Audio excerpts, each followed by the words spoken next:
Welcome, friends, to the How to Heretic. I'm Uncle Mark. I'm Uncle Dan. I'm Uncle Doug. And this is your user's guide to life on the outside. That's right. Leaving religion is the first step into a larger, better world. But it can also be a scary world. Things work differently now. Never fear, that's why we're here. We're your audio uncles, and with help from good friends and experts in all sorts of fields. We're going to share the stories and seek the knowledge to build a great life. After all, you only get the one that we know of, so you better make the most of it.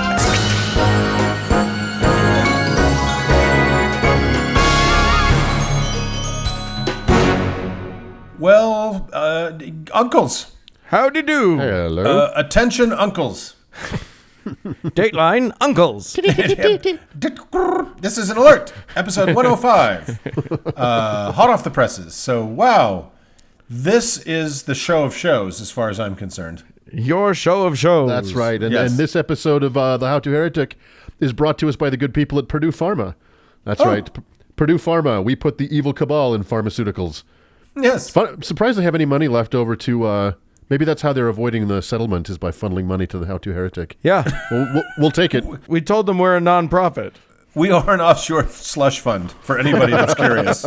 Please. We're better than the Turks and Caicos Islands. Just funnel your money to us via Patreon. Put your money in here and watch it hide and disappear. Yes. So yeah, today we got some fun things to talk about. I'm going to start us off. Every time I don't want to talk about Mormonism, they pull me back in. You always want to talk about the Mormonism Today segment. Hooray. Yeah. And I'm going to service up a very sad and weird and damning meal. So I hope you stick around for that. Delicious. And I am going to do a Hozier concert. So we'll see how that goes. Okay. I just got that. Excellent. Yes, it's a very good reference, but we can't afford to pay for the rights to that. So That's just correct. look it up separately on YouTube all by yourselves. And Yes, indeed. let's jump into all the insanity of episode 105. Let's do it.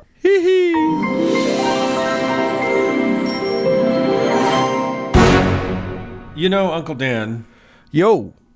It's funny, there's something so, just something about Mormonism that's so affirming. Hey, there's an entire Mormon organization called Affirmation. That's true. That's true. And it's just, they're always on the right side of everything. And I like about Mormonism is they're so on the cutting edge. They're the front lines of all of the social issues. That's right. They're all about pronouns. So, Doug, why don't you tell us their latest kind of pronoun conundrum? Well, uncles, given the fact, longtime listeners will surely know that given the fact that we live well behind enemy lines and live our lives deep in the heart of Mormon country, and given the fact that we all three spent our formative years as Mormons, that sometimes we talk about all things Mormon. Yeah. However, somehow we have managed to avoid this subject for quite a while. In fact, by my count, we haven't talked about anything Mormon for, let me see, carry the one, 3 episodes. Okay, so, wow. That's a record for us. We may have just set a record. And the Mormon Church apparently noticed this drought and decided to make sure that they continue to garner the much-needed publicity that this podcast affords them. So, to set the mood for what we're about to talk about, put yourself in the mindset of the current Mormon leadership. This obviously makes you a very old white man from the desert southwest that spent most of your life thinking that black people were cursed by God and continue to believe that women have been getting mighty uppity since they got the vote, and that scissoring is gross, although for some reason it keeps showing up in your wife's internet search history. Although, can I just toss out Uncle Mark's joke from episode 96 that no man knows my search history? Yeah, we're going to start selling that as a cleansing service for just one of those jokes that needs to be remembered. Yeah, that's awesome. Hashtag no man knows my search history. That is a super inside joke that I want to explain to all of our non-Mormon listeners. There is a book called No Man Knows My History, and it's about Joseph Smith and blah blah blah. So just so you all get it, I thought we'd throw that. Yeah. The Mark The and best Doug jokes like to keep are the best things jokes inside. are the ones that needed to be explained. So They enjoy require an episode of explanation. Right. And that will be next episode where we'll just dig deep into that joke. So back to the Mormon mindset. Okay. As you look out upon your empire, you cannot help but to feel a certain kind of satisfaction. Sure, your growth numbers are abysmal. The CES letter and that one episode of South Park have done more damage to your religion than the U.S. Army or any angry mob from Missouri ever could. But it's not all bad. Yeah. Right? Your real estate holdings, the only real reason this faith still exists, are doing fine. Are doing great. Your shopping malls are cranking. With the current makeup of the federal government, you are free to engage in all the politics you want without fear of paying taxes. And to that end, your bought and paid for state legislature is busy fulfilling your will by thwarting the will of the people. Yeah. So, however, something is bothering you. It's just an itch you cannot ignore, and you know deep down you're going to have to deal with it eventually. In spite of all the liquid cash flowing tax-free into your coffers, you can't help but think, no one is talking about how shockingly retrograde and bigoted we really are. I mean, it's crazy how backward and dangerous our beliefs are, and how much damage they continue to cause, and no one's talking about it.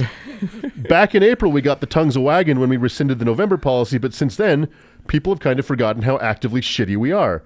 Somebody needs to do something about that. And that somebody is me, Russel M. Nelson, the 95-year-old top skexy in charge of this real estate religion. So back in episode 81, we talked about the rescinding of the church's so-called November policy. So just a very quick recap. The leader of the church at the time, Thomas S. Monson, instituted a policy in 2015. Yeah, he came out of his delirium His for stupor. 15 minutes For and real. decided that Jesus told him to do this. And this policy took out his vile disdain for gay and transgender adults on their children, barring these children from full participation in the church unless and until they denounced their parents and moved out. No shit. Yeah. It's yep. Yeah, so after 41 months of pressing their palm down as hard as they could on the hot stove, and after medical science could no longer keep Monson's lack of a heart beating, the church rescinded the policy. And while less harm is better than more harm, there was a flurry of negative publicity for the church since this all reminded everyone about the policy in the first place. Well, and also pointed out distinctly to those who cared to bother to look that, God told you to do one thing, and then months later, less than 2 years later, told you to stop doing that thing. And it wasn't like church is 2 hours, not 3 hours. Right. This was actively harmful. This was, Well, since then, some of the dust has settled, and were the church able to simply keep their mouth shut, perhaps even more dust would settle, as this vile policy slipped further down the memory hole to take its place next to the church's many other abandoned evil policies. But since it is long-standing church policy to never miss an opportunity to miss an opportunity, they decided to remind us all once again. Sometimes it's good to kick yourself in the face. You never know. Exactly. That rake's not going to step on itself. There's no such thing as bad press, apparently. So, just days ago, Russel M. Nelson, and the M, by the way, in a very weird coincidence, stands for Melania, journeyed 45 minutes to the south to give a speech at the main madrasa of Mormonism, that is Brigham Young University. This speech, which was a preview for the church's general conference coming up in October, I hope you folks have your tickets. They're doing previews for that shit now. Yeah. Nelson laid out 5 truths that he wanted his flock to ponder. Truth number 1, we are all a son or daughter of God. Hooray! Truth number 2, truth is truth. That's a good one. That needed to be stated. Truth number 3, God loves everyone with perfect love. Pause. Truth number 4, prophets and apostles communicate God's love and teach his laws. Oh, goodness. Truth number 5, all people may know for themselves what is true and what is not. What? Now let me just give the How to Heretic snap rebuttal to these 5 truths. No, we weren't. That's a stupid thing to say. No, he most certainly does not. No, you don't. No shit, Sherlock. All right, moving on.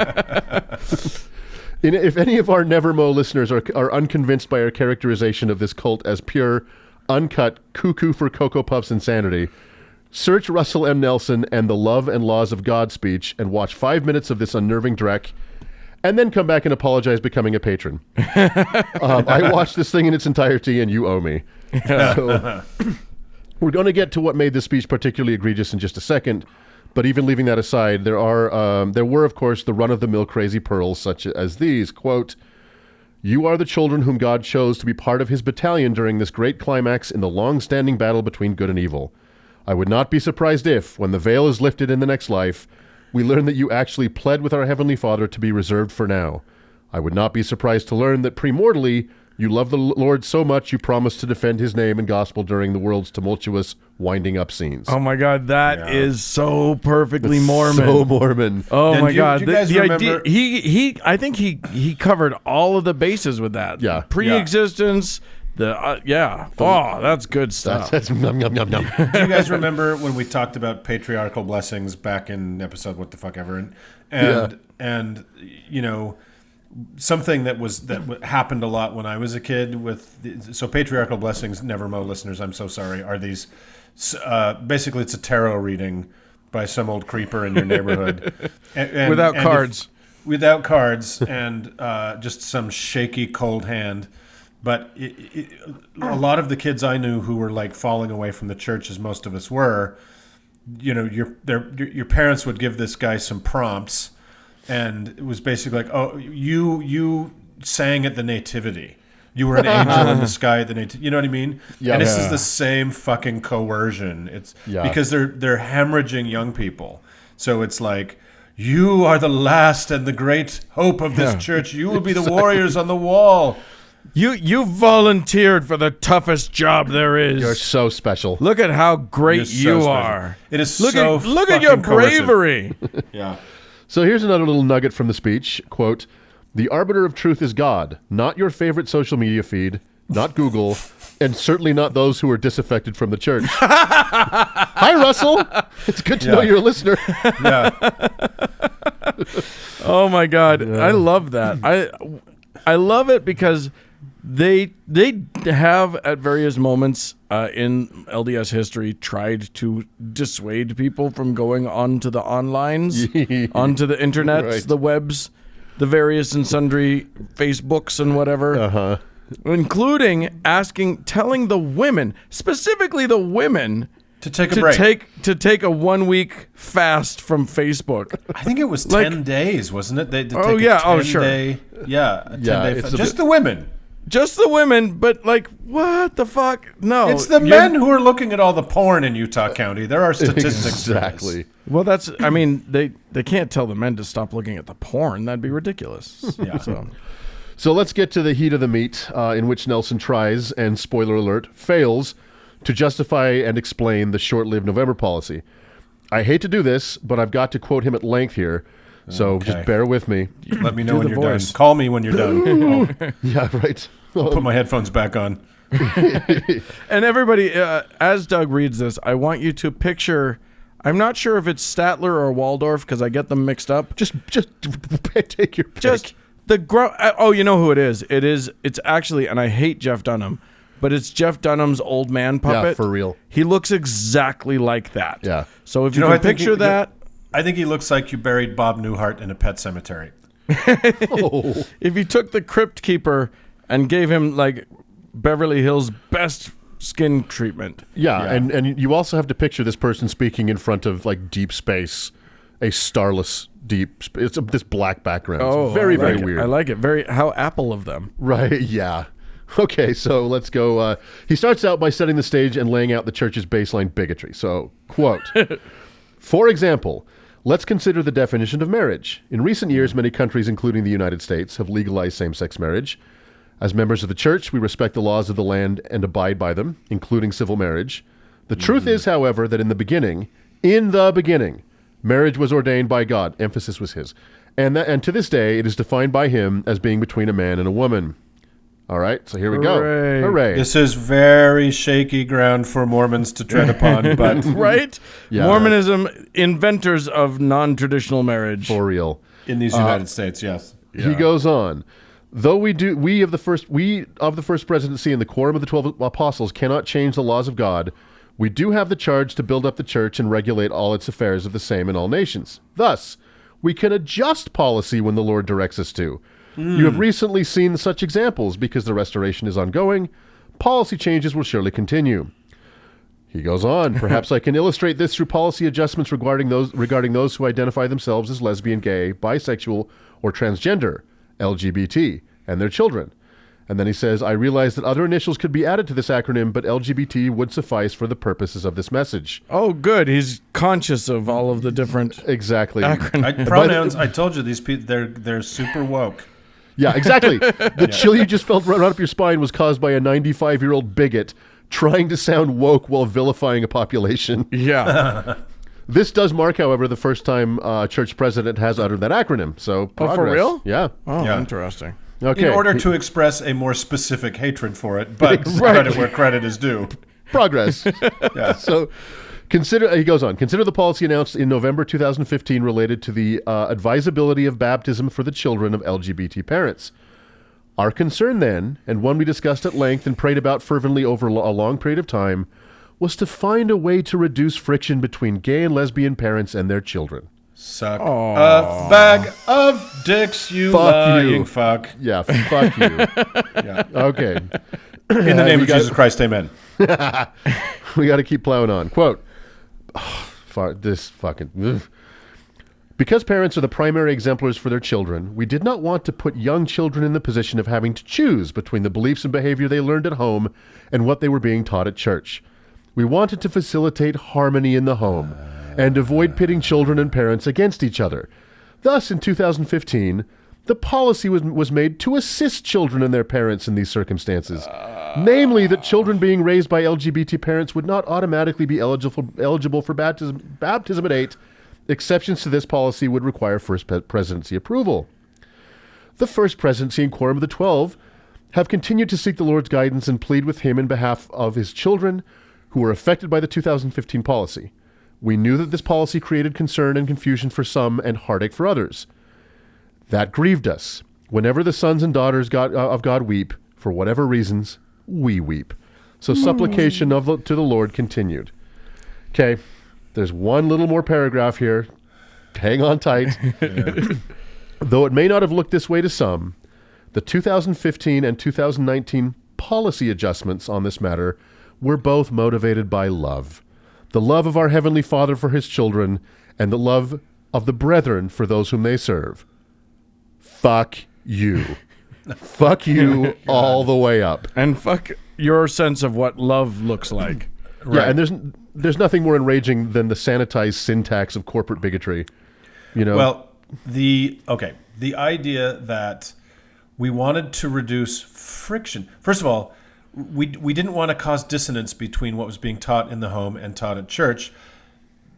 The presumption there being what's being taught at church supersedes whatever's being taught in the home. Exactly. Well, but also dear God, that's insane. Also, the presumption that first of all, we're talking about a weird situation here. Yeah. Which is that the situation where in a household with gay parents, the child is somehow wanting to go to church. Like we're talking about a very strange, and the parents are down for that. Right. That's a gay parenting fail. That sorry. is 100% a fail on the part of these gay parents.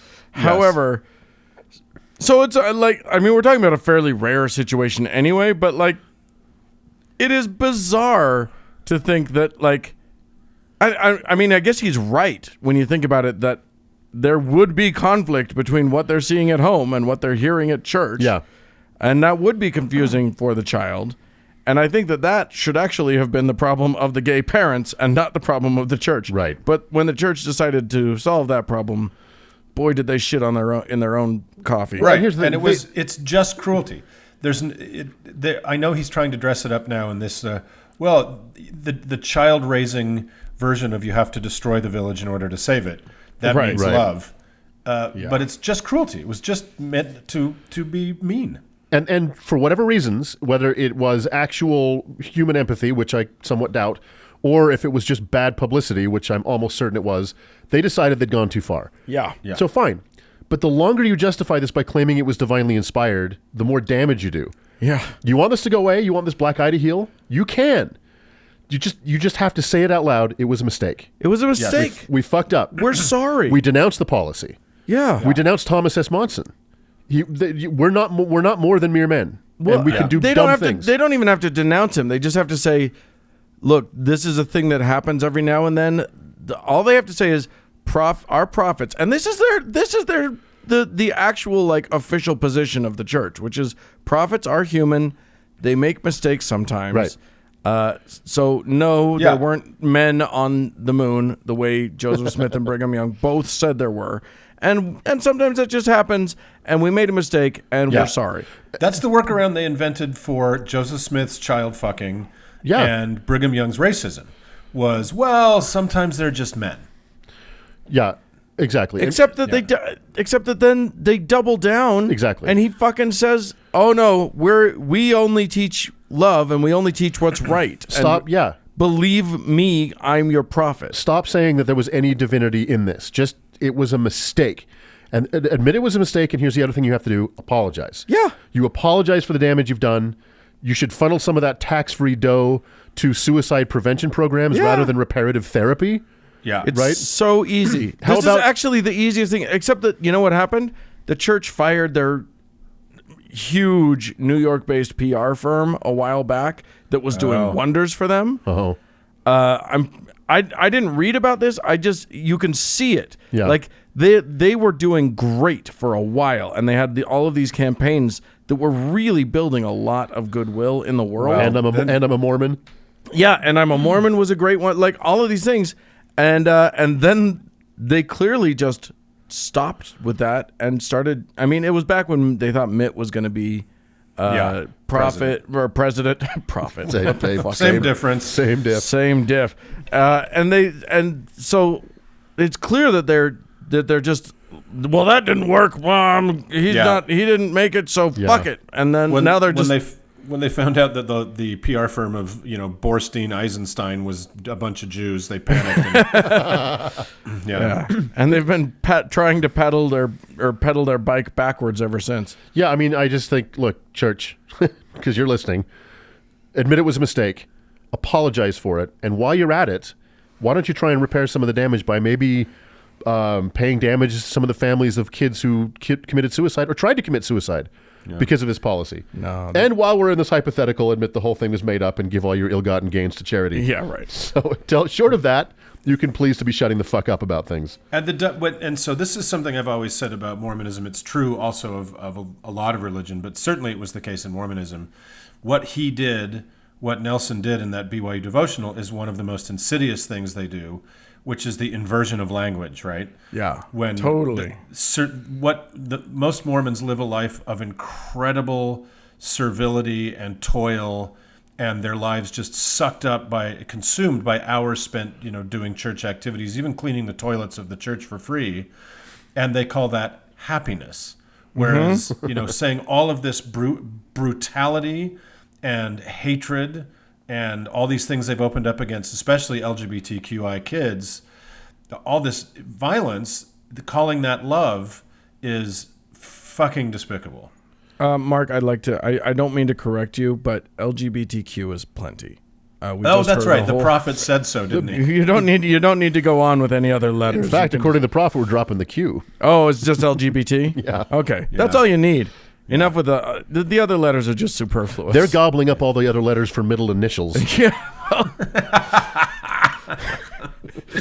Oh my God! It is this church is I think our focus on it is because obviously it's the nearest and least dearest to us, but also it's an interesting little microcosm that kind of spells things out,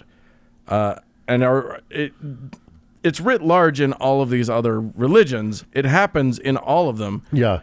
But they're such bumbling doofuses. Yeah. That we get it's so much more obvious when they fuck up. Yeah. And the same thing. Yeah, it's crazy. Well, it's like when astronomers see a black hole forming, right? There's plenty of older black holes they can look at, but you learn a lot watching a black hole form, and because it's in the same way Scientology is a new black hole. Mormonism is just a bit tiny bit older than that. So you can learn so much about how these other things, these things that suck all kind of intelligence and hope out of the world, how they work when you watch Mormonism kind of fumble through its first couple centuries in real time. It's not really fun watching a stable black hole. You really want to watch that black hole that's struggling. Yeah. And shrinking. Catholicism is boring at this point. You got to go Mormon. All It's right. just sucked for a long time. Thanks, Uncle Doug. We appreciate you bumming us out with Mormonism. Anytime. Let's move on. Moving on. Hey, Uncle Doug. Hello. You hungry? I'm always hungry. Look at me. Don't look at me. No, you don't look like Thank a guy God this who's is an audio medium. You don't look like a guy who's been starving himself. I I'll say haven't. that. I haven't missed a meal in over 40 years. Well, I hear there's a new snack that's all the rage. Yeah. I know nothing. guys. I know nothing about it. Uncle Mark's here to fill us in on all the deets. Is it Ketos? Is that like Cheetos, but they're keto? No, it's some diet. Yeah, there's the keto diet. Keto diet. But I It's think Cheetos made of meat. Yeah. And you have to be a libertarian misogynist to eat it, apparently. you go into ketosis and then just a coma. Well, I if you guys are hungry, I'm wondering, if you would like a nice meal or a snack. Oh yeah, Maybe. I'm thinking something fallish. If you've got something pumpkin spice. Well, maybe we have some Spanish tapas. Oh, that sounds nice. Or I'm here in Chinatown in Vancouver. Maybe you'd like a spicy Szechuan dish. Ooh. Or how about a regionally appropriate hearty potato-based casserole of the kind you might find over to a Mormon potluck or funeral? Oh. Hell yeah. We love all those. Or how about a dry chunk of bread that contains every transgression a person ever made in their life that sat for a cold minute on their still dead chest in their coffin, and the family of the deceased stands grimly by while you silently eat it? How about that? Table for three. Okay. It sounds good, but I feel like there's a catch. There must be more. So, who wouldn't like that, guys? And as crazy as it might sound, that was a real thing practiced not all that long ago by persons of a very specific profession called, almost too perfectly, sin eaters. So, yes. I know our friends and our own not-so-distant ancestors from the ever more detached by the day Brexiting British Isles like to think of themselves as the very paragons of civilized modernity. But it's important to remember that so very many weird and wonderful things come from that soggy, superstitious turf in the North Atlantic. The Druids, of course, the Loch Ness Monster, Aleister Crowley, the Chicken of Bristol, and even Boris Johnson. And to that list of curiosities... I thought Boris Johnson's nickname was the Chicken of Bristol. Is that are they not the same person? And according to that list, it's getting worse. Yeah. He's the cabbage of slow. So add to that list of strange curiosities the not so honorable profession of sin eating. So in the various flavors of Protestant Christianity the people of the British Isles practiced, much like Catholicism then and now, confession of one's sins just before death was the only guarantee of avoiding an unpleasant eternity of being on fire. But there were always those who, for whatever reason, could not summon the vicar in time to confess that they saw something nasty in the woodshed. So, what of their precious souls? Which is very hard to say. Precious souls. So, Apparently. that is why God invented poor people, dummy. See? If your auntie who lived on the edge of the bog in 17th century Scotland or Wales suddenly shuffled off her prim mortal coil without a priest to seal the deal, you would all worriedly gather over her corpse at the funeral, summon some poor, ragged outcast person from the edge of town to eat a piece of bread, drink some beer or wine from a wooden bowl while you all stood there and silently watched them do it. Are they taking applications? Yeah, right. As I mentioned, the bread was placed on the chest of the deceased, and the wine or beer would be poured into the bowl, then passed over the corpse before being consumed by the sin eater. This was sometimes called the beggar's meal, because in most cases the sin eater was beggar poor, so they were absolutely destitute. Yeah, I mean that's it. That was the then equivalent to going down to the Home Depot to get someone to help you work on the. It's just. That's right. Sin eaters just stood outside the fucking cemetery. So they might say a word or two about absolution after this happened. It kind of depends on the account, and it seems on whether or not the family invited them to do it. Interesting. And then they were given today's equivalent of a couple bucks and quickly shown out the door.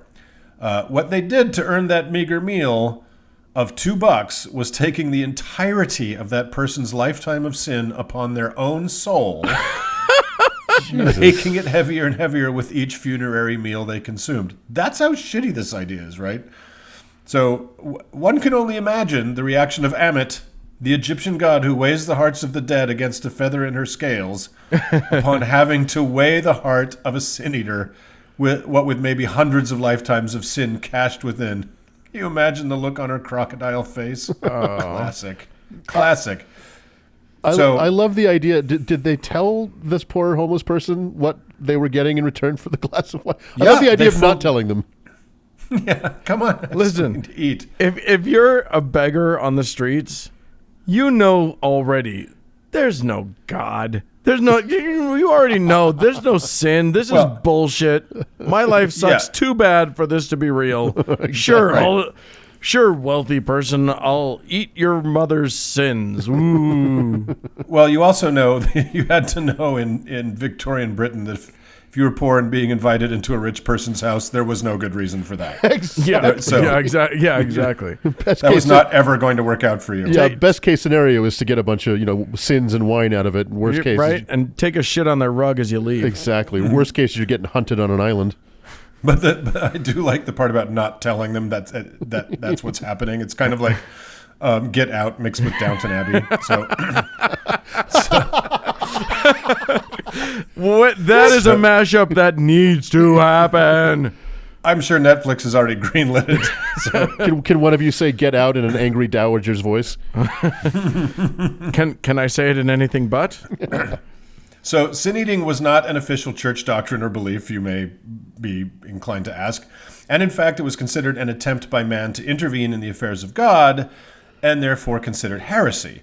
But most clergy found a way to look the other way when a sin eater was summoned, because for distraught family, this kind of folk belief was so critical for them to the importance of their loved one's soul.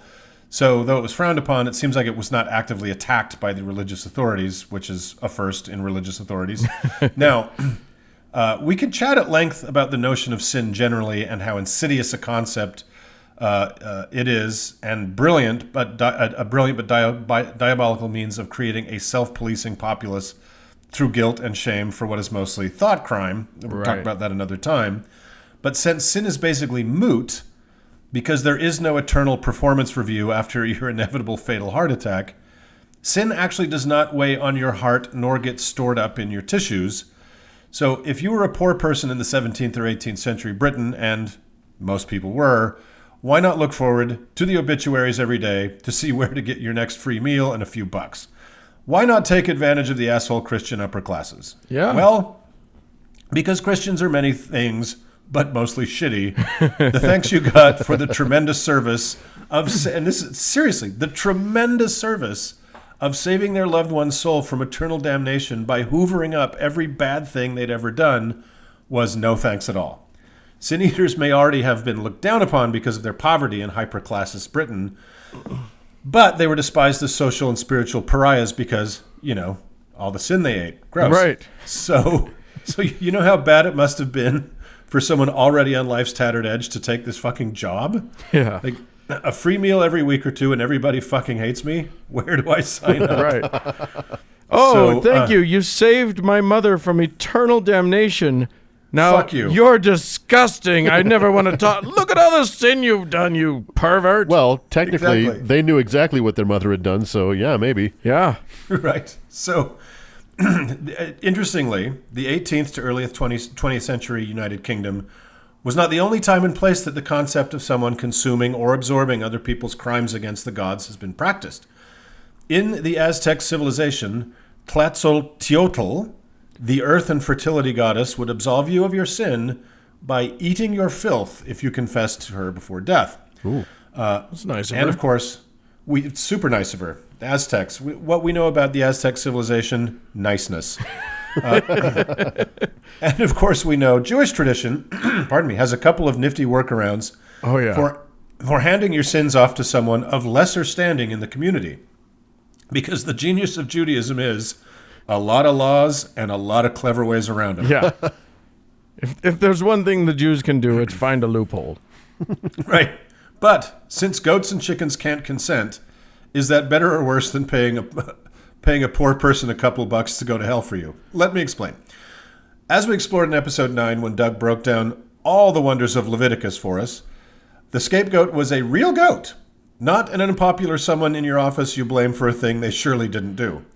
In oldie-timey Palestine, a scapegoat was a random goat. All the sins of the community would be somehow Venmo'd to, who would then be pushed out into the wilderness, a pariah just like our humble sin eater, but without even a crust of bread for their troubles. And in ongoing, oh, that's fucking awful, please stop that news, our listeners in Brooklyn might be familiar with the ghastly Hasidic tradition of kaparot. Yes. Where one's sins are passed into a chicken of one's own gender. I didn't know it was gender specific. Oh, I didn't know that either. Yeah, roosters for men, hens for women. That's just how God intended, obviously. And then you spin it over your head, after which it's butchered all kosher-like on a city street in front of the children. Yeah. So that's extremely fucked up. It's horrifying. They are just abusing a chicken and then like pouring its blood all over the street in the middle of a big city. And they do this in New York. It's crazy. Yeah. In Brooklyn, yeah. And by the way, I just Googled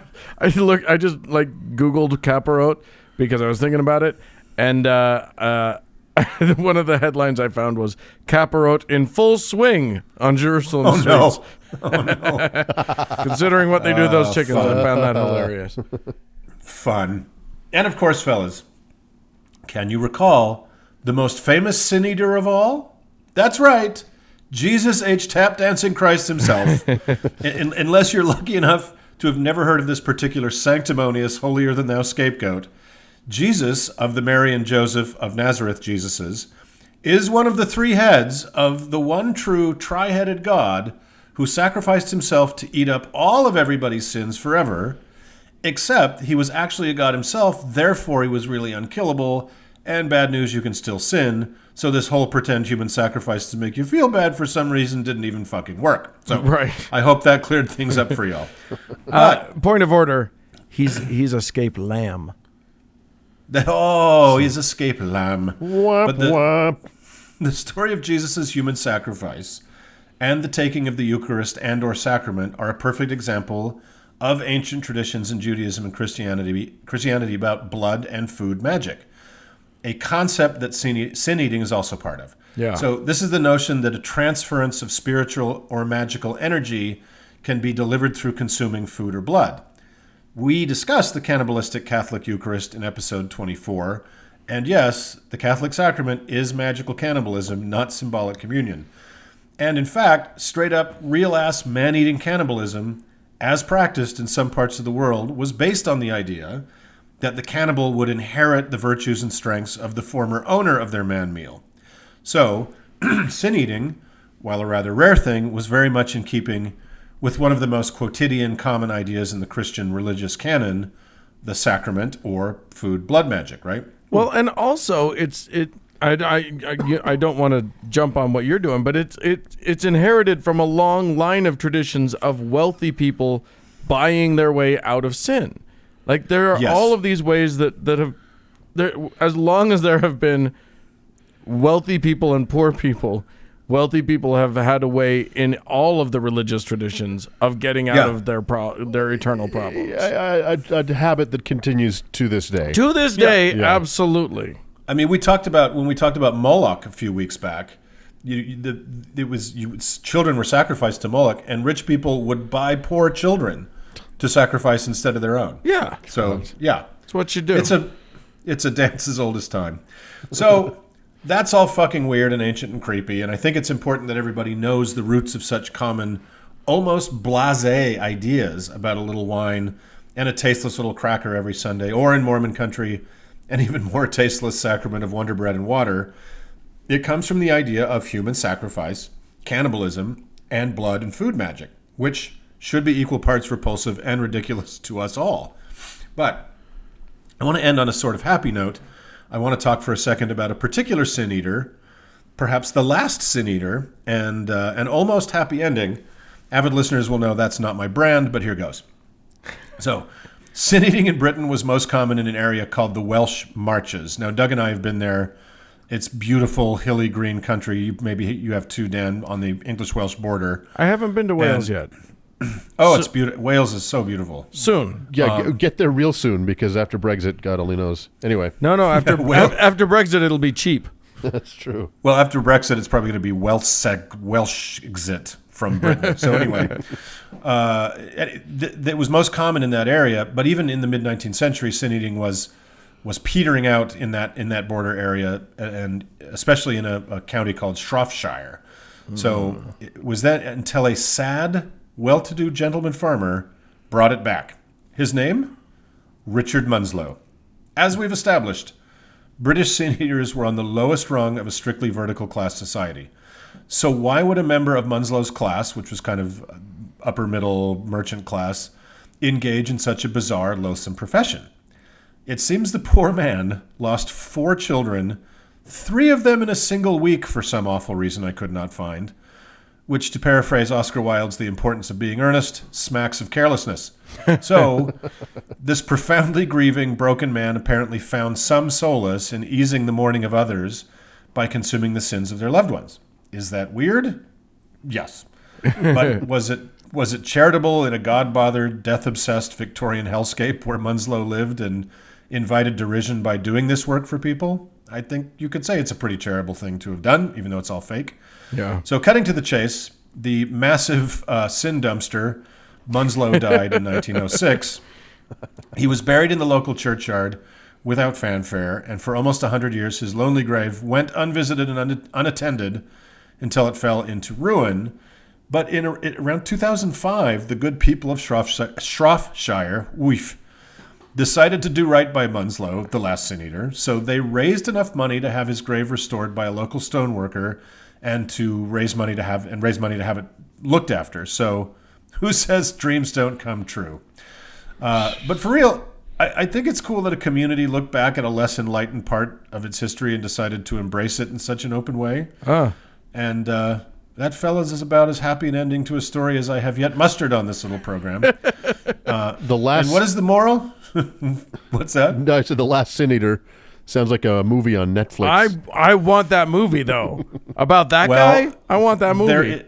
There is a horrible movie with Heath Ledger called The Sin Eater. Oh, no, it's not called The Sin Eater. It's about a sin eater. But anyway, it's this hilariously bad, like Dan Brown thing where he kicks, he discovers some fictional, horrible conspiracy at the Vatican, which is kind of hilarious because you don't need a fictional conspiracy at the Vatican. There's plenty of real ones. You have to push all the actual ones aside.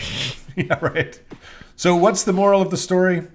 Sin from a religious standpoint is not a real thing. And it is a terrible and harmful construct. But if you do bad things, that's on you. And trying to make a poor person eat your bullshit is just another lie thrown on your guilty pile, Buster. So, yeah. That's it. Take that, motherfucker. 19th century British people. Take that, Welsh motherfuckers. All right. Well, on that note, let us move along. Moving on.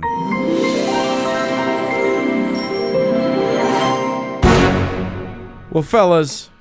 Well, hello. What a grand thing it is to be a podcaster in this modern age, in this era. In this age of like virtual reality, to be doing an audio format is really something special. Yeah, absolutely. To be one of only 360 million people on the planet that has a podcast. Indeed. It's truly a unique thing. Indeed.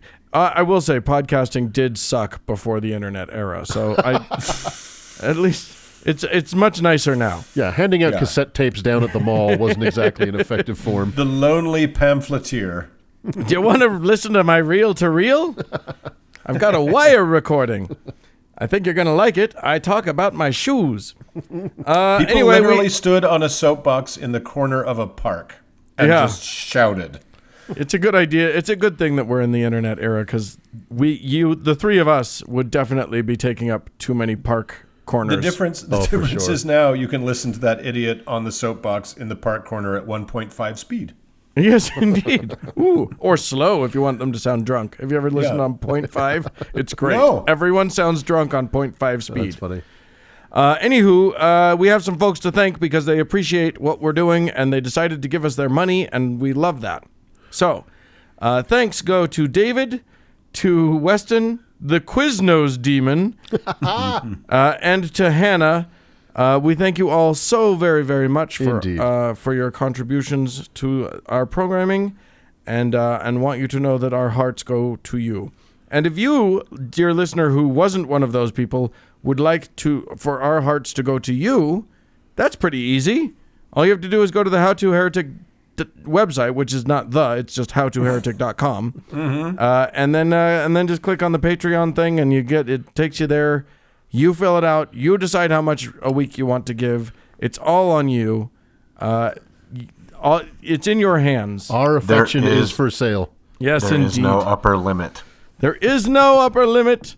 So get in there and give until you feel like it's way too much, and then just click one more digit at the end of that. That's right. Just slap on another 0. And if you can't do that, slap on a bunch of stars anywhere you can. Your iTunes, your Stitcher. We are now on Spotify, which is something we just recently remedied. So give us some reviews over there.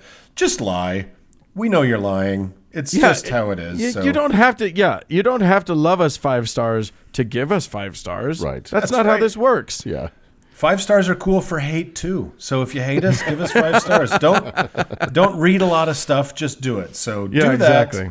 Make some sad old men happy. And with that, let us move on. Okay, fine.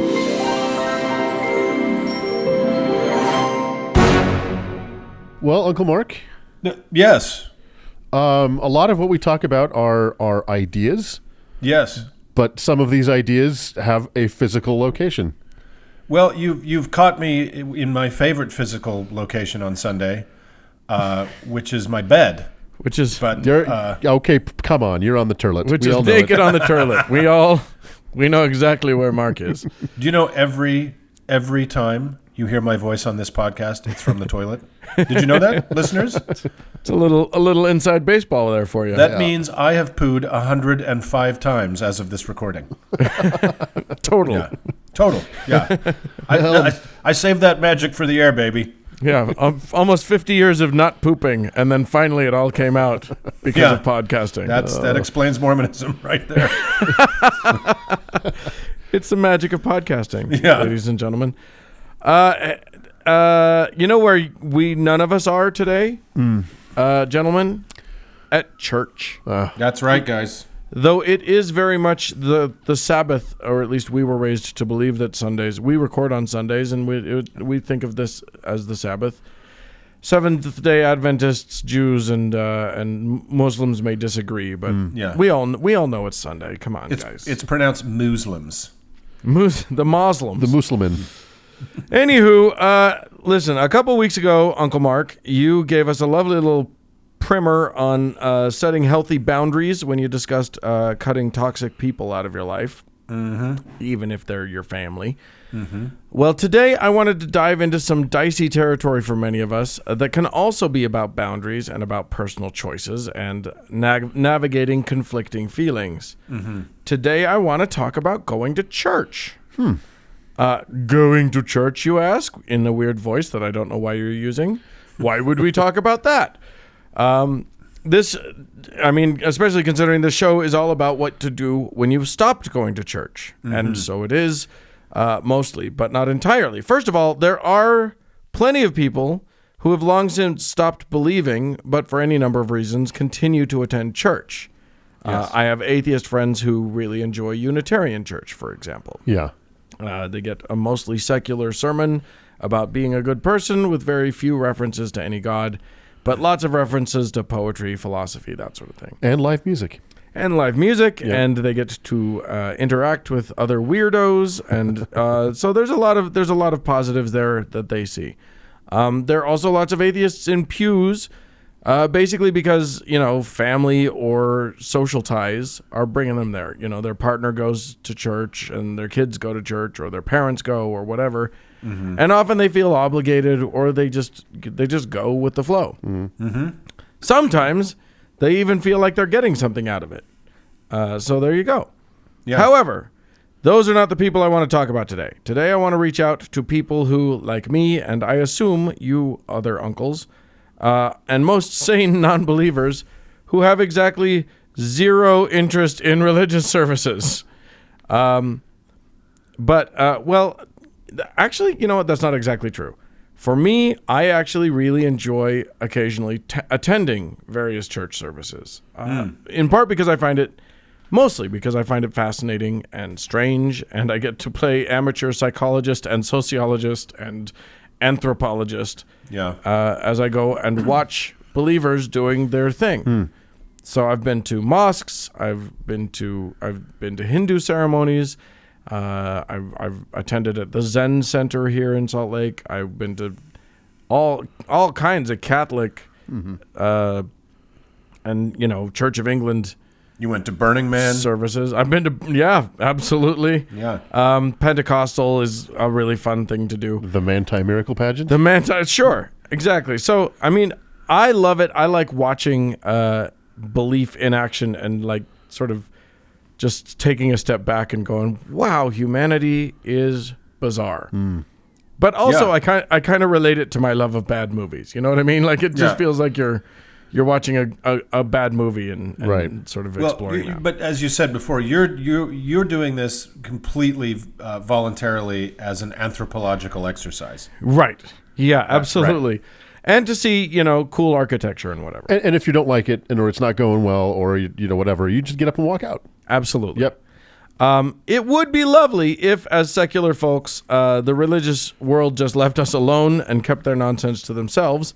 But as Uncle Mark sort of hinted at, it is not that ideal world. No.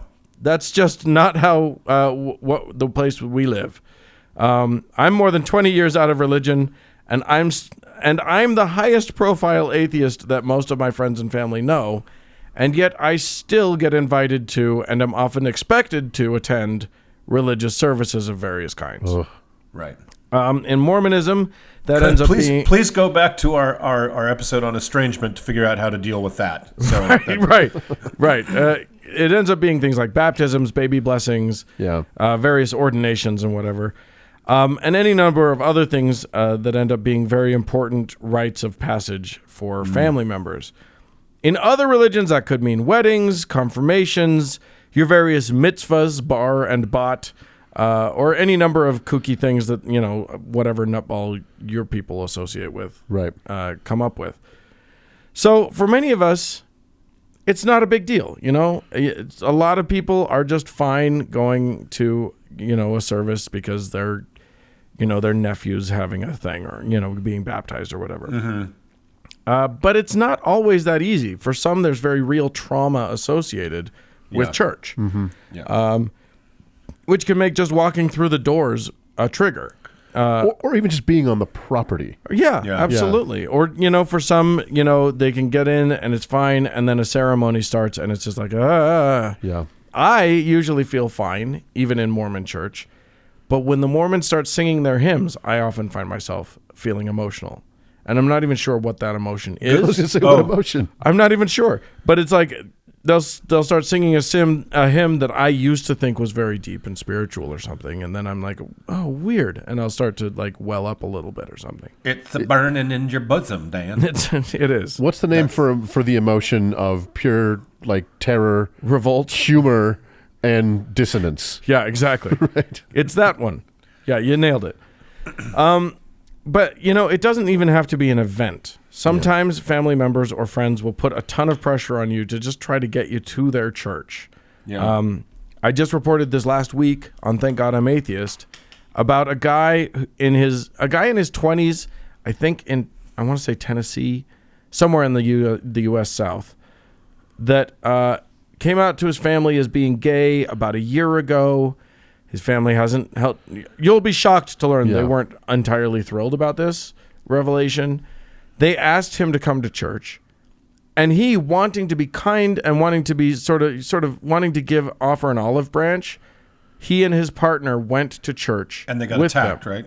Yeah. And they were attacked. Basically, physically. In the middle of the sermon, the pastor decided to pray, and had a whole bunch of the parishioners gather around them in a circle. No And he started to way. pray directly at them, asking God to please make them see what shitty, awful people they were for being gay. And they prevented them from leaving. Well, his partner managed to escape, but they held him down in the church, and apparently one guy hit him, and he was and literally they held him down and prayed at him. And obviously it worked, and now he's straight, so that's good. And again, like President Nielsen, it's for love. It's out of love. It's all out of right. If that's the way I go, if that's how I die, it will not convince me in the existence of God, but it will convince me in the existence of the devil. Yeah, I mean, that's a more believable entity, but neither of them are real. Unfortunately, humanity's just shitty like that sometimes. So what do we do when we're invited or pressured or commanded to go to church by friends or loved ones? Well, it's a super tough one, and I would like to just, as the resident homosexual, I would like to just say something about that last anecdote you brought up, Dan, about the couple being attacked in church for the crime of trying to be nice and keep the peace with their family. Right. For a lot of people, church is not a safe place, and it's not just physical. I cannot go back, I cannot physically walk back into a Mormon church property because, I can go to Temple Square because it's a laugh and everything. But I can't go to a normal ward house because of the incredible amount of emotional violence that was done to me there, right? Yeah. It is triggering. I'm one of those people you were talking about. Yeah. And so for people in the LGBTQI spectrum, for a lot of women, church is not a safe space. And so expecting them to go to that place is cruel, and you need to check your shit before you just make a blanket demand of those people. So that's kind of one notion. Yeah, absolutely. Although I will say this, I doubt that there are that many believers who are listening to us and wondering if they should invite their people. I don't think that's so. What we're going to be talking. Do you know what, guys? There's a few. There are a few. Yeah, there are a few, and I hear from that. And they need to hear this. But I'm going to speak directly to the people who are being invited / coerced to come to church. And I thought I'd write. It's not. I figured I sort of write up a bit of a flow chart. It's not much of a thing, but it'll spur some conversation, some thought. Yeah. So let's go through a few things. Some questions to ask yourself. First off, do the people who are inviting you to church know that you don't believe? Because that's an important thing. If you've kept it from them, you're going to have a different experience, but it's something that's probably pretty important. If not everyone feels safe or it's not always safe to come out as atheist to people. No. But if it is at all safe, it's probably worth doing. Because if they're inviting you to church, now here's the thing. If they do know that you're a non-believer and they invite you to church, you need to ask yourself some questions there too. You need to ask yourself, why are they inviting me? And will they be respectful of my beliefs if I come? Yeah. Obviously, that did not work out so well for the kid in Tennessee. Right. No. But you can actually set expectations before you go. You can have a conversation before you go that is I would... if you're inclined to go, you can say things like, I'm glad to participate with you. I'm glad, your son's going, or your daughter's going through this rite of passage, and I love them and I would, want to be there with them. Mm-hmm. However, nothing should be asked of me while I'm there, or what. And that's the next thing I wanted to mention. My presence is enough. My presence is enough. I'm going as a family event. I'm not going as a religious event. Exactly. So my next question is, do you know what's in store? Right. So are you familiar with how the services go, generally speaking? It's okay to ask what to expect. If you don't know, that's fine. Just say, cool. Thanks for inviting me to the bar mitzvah. I don't know what those look like. Can you tell me what I should expect, or what might be expected of me? What is the level of audience participation? I ask that before I go anywhere. Right. Yeah. Do I need my own little round hat? Including a play that Dan is in. Yes, indeed. Which is why I went to the bathroom at opportune moments during the Rocky Horror Show. Rude. Just rude. But you were a tour de force. It wasn't you. Okay. Thank you. The next thing to ask in terms of knowing what's in store is, do you know who will be there? Because it can make a difference who else might be in there. So that can be useful to know. And also, will anything I touched on this, will anything be expected of you that you might not be comfortable with? Because some churches have expect everyone to read aloud from a certain thing. They might expect you to pray. They might expect you to sing. Oftentimes, Baptist churches will ask the new people to introduce themselves to the congregation. Exactly, and that can be really uncomfortable. and the people around you might out you. And you need to know that. It doesn't have to be a big deal. You can just say, wave your hand and say hi and whatever. But are they going to come up to you and ask you questions? Because you should know that. That's something that you should know, and then that will be part of your decision making. Yeah. And are there participatory like ceremonies? Yeah. Am I going to be expected to chant or pass a thing along or whatever? Just know what you're getting yourself into. What does it cost? Yeah, well, there's that that's too. A good question. Yeah, there's always that moment where the communion plate or the collection plate's going around. It's a very easy thing for me to just hand over. So to the take next person. a nearly expired coupon with you just in case. Yeah, exactly. Or an expired one. Take one of those fake dollars that Christians give servers in restaurants. Yes. 100% do that. And it's just got quotes from Christopher Hitchens in it. Oh my God, we need to start doing that. Why has that not been a thing? Right. Oh, we'll see how many of those we can get into Joel Osteen's collection plates. So then another thing to ask is, how's your mental state? Yes. Check in with you. Do you have negative or traumatic associations with that concern you? Will you feel okay there for a while, or will you feel anxious / re-traumatized if you go? Yeah. Because that's a valid thing to be at. If your parents are putting a lot of pressure on, but that's where you feel like you'll be, they're putting you in a rough position because you have to choose between rejecting them and feeling shitty. But remember that feeling shitty, that's rejecting you. Right. And that is a lot of times parents, I think at some point during the conversation, we're going to come back to the idea that a lot of the people we're talking to in this moment, a huge number of people that are forced to go to church against their will are minors. Yeah. Right. And right up front, there's not a lot you can do about it.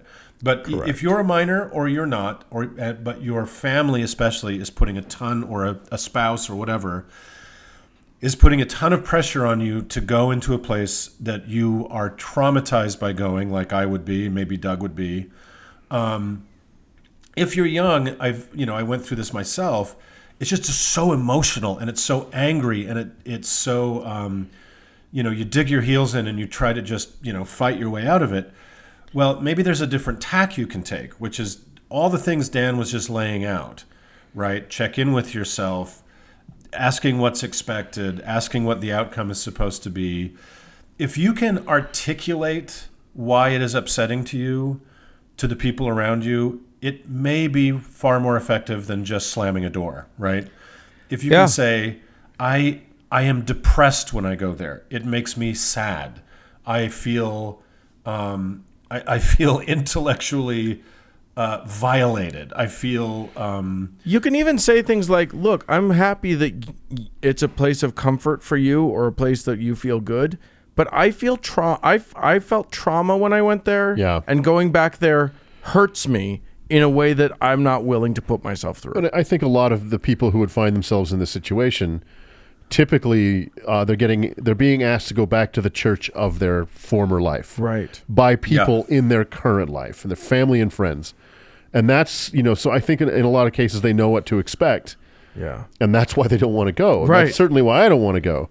I had, a couple of years ago, I had kind of a shitty year, and several people I know died. One girl died in a car wreck. Another guy who worked for me, his daughter died young. Doug she was very sick. Swears he has an alibi for all of these things, but They're not great. They're not watertight. That's all I'm going to say right now.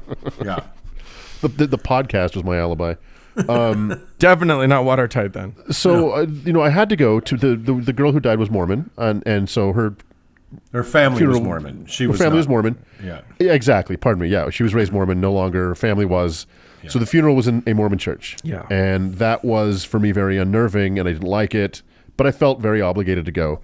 The young girl who died, was her parents were Catholic and Hispanic, and that was held in a Hispanic Catholic church. Yeah. And it was actually, I thought, very moving. So not all churches are the same. And so, I mean, they're all obviously, but just to put a little piece down, one of the things that I find so hard about, especially going to, say, a Mormon church or a J-Dub or an evangelical church, is that when you walk into those churches as a non-member or a potential member, it's like you just walked into the office of a timeshare salesman off the street. Yeah. They want you so bad. They may descend on you. They may, and a lot of the times the covert reason that they want you to come exactly is because they want to bring you back to the fold. So come to the baptism, come to the confirmation or whatever. But really, we're just trying to get you in the building. Right. Yeah. And to some extent, laying down a boundary of I would like to come. Here is how I'm willing to participate. Right. Here's how I'm not willing to participate, and if you and here are behaviors that you could do that would that would inevitably make sure that I will never come to another thing again. Or just in a more absolutist sense, here is why I cannot come. Right, and that's absolutely fair. And it's absolutely fair, and I think that this is not a one size fits all sort of thing. There is value to keeping the peace in a family, right? Sure. But you have to outweigh the family peace against your own health and against your own, freedom. Yeah. You have to figure that out and lay that out.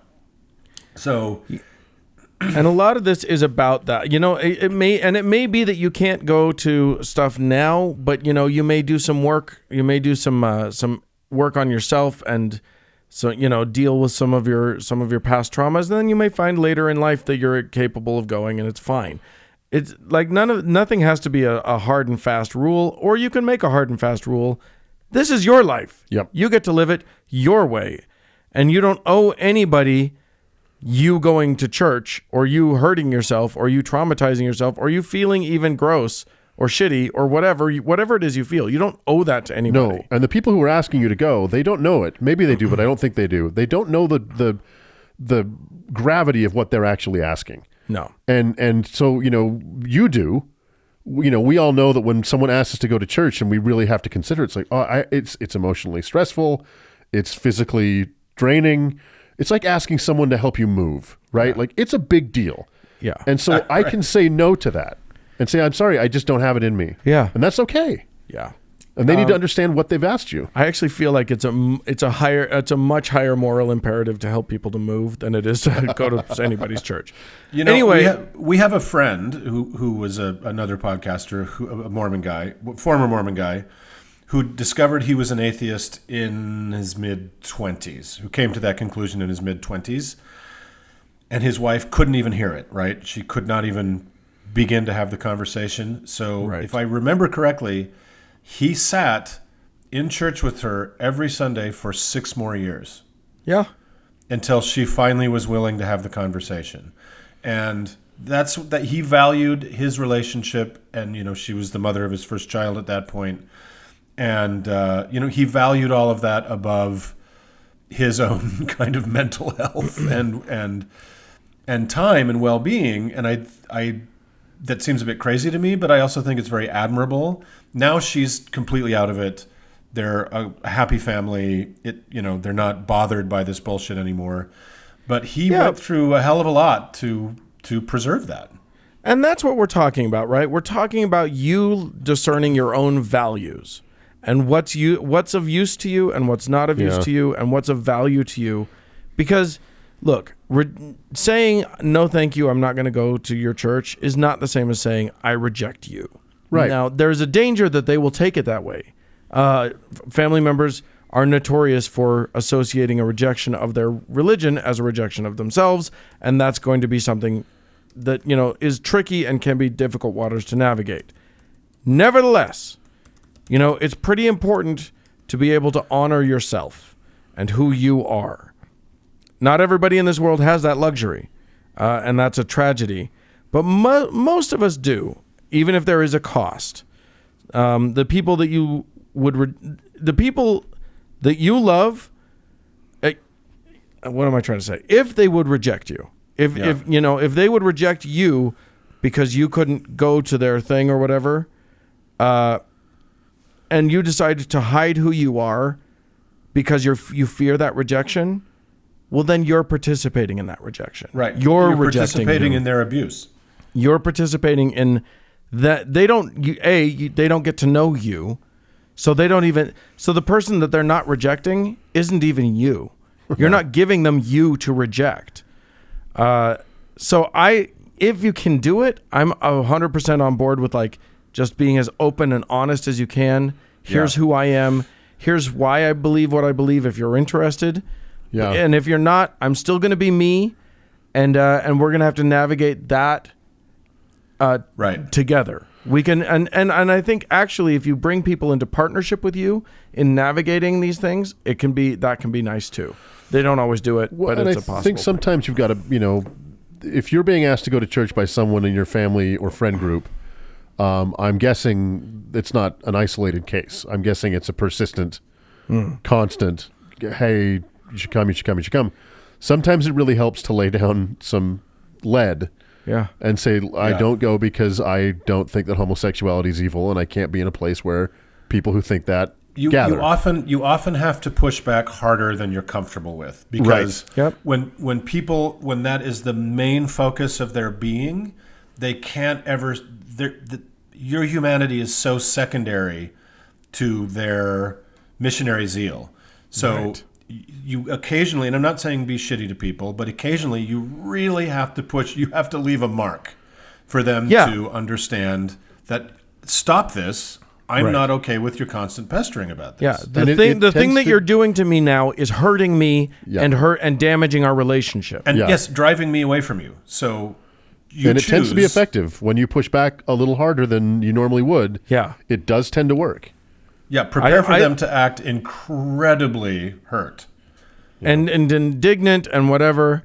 Yeah. And and stick to your guns. You can do it gently or you can do it hard. You need to sort of solve all these riddles for yourself because you know your relationships. Right. But yeah, I mean, I think the long and the short of it is, it's okay to go back to church. That's fine. You know, you can go like our friend did. You can go to church every day, every week for years. 6 years, yeah. As a non-believer, and that's fine. It's also perfectly okay to never set foot in a church again. Yeah. Let's take 2 seconds and talk a little bit to our young listeners, who we have quite a few of, who are kind of stuck, right? And see what advice we can give them, because I think, for me, it was agony in the years and years and years after I had left emotionally. I was done with Mormonism. I still had to go I had to go to church for 8 years, every Sunday. Yeah. And it was tough. And unfortunately, from a legal perspective, you don't have a lot of ways out of it. Yeah, if this is your situation. They can make you do it. So I think my advice is going back to what I was talking about a little bit earlier, which is really try to articulate, if you're safe enough to have a conversation with your parents, and you may not be. You need to judge how safe you are. Yeah. Yeah, you don't. If losing a roof, if not going to church means you lose a roof over your head, go to fucking church.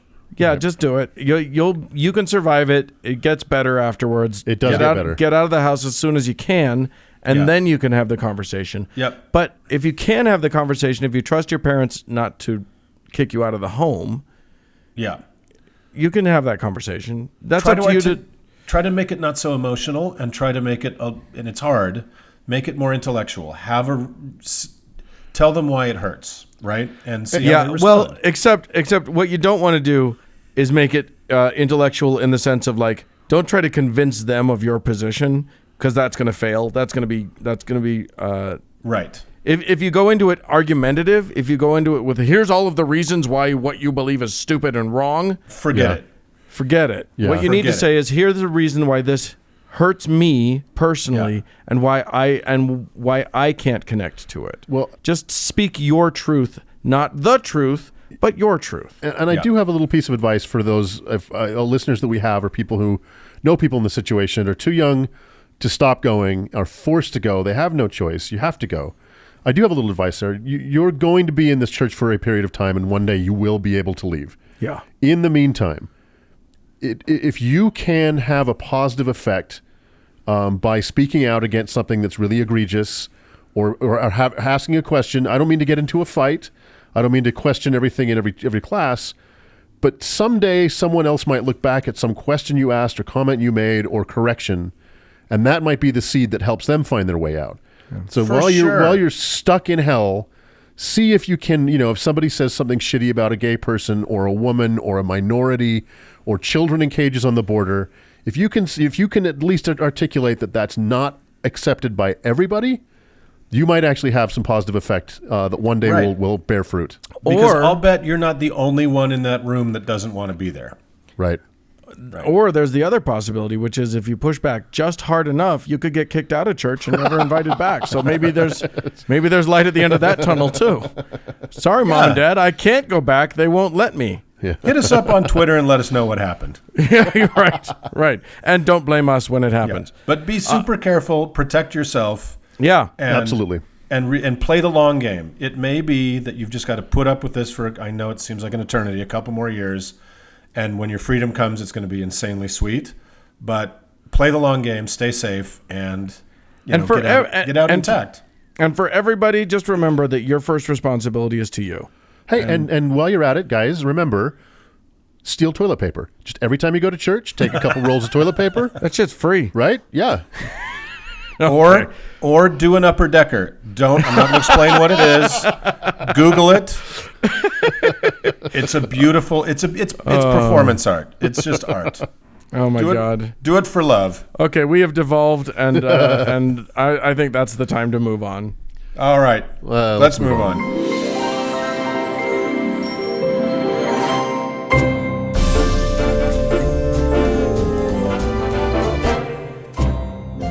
Well, friends, that is it for this week's show. Hey, we'd love to hear from you. Send us an email, howto@howtoheretic.com.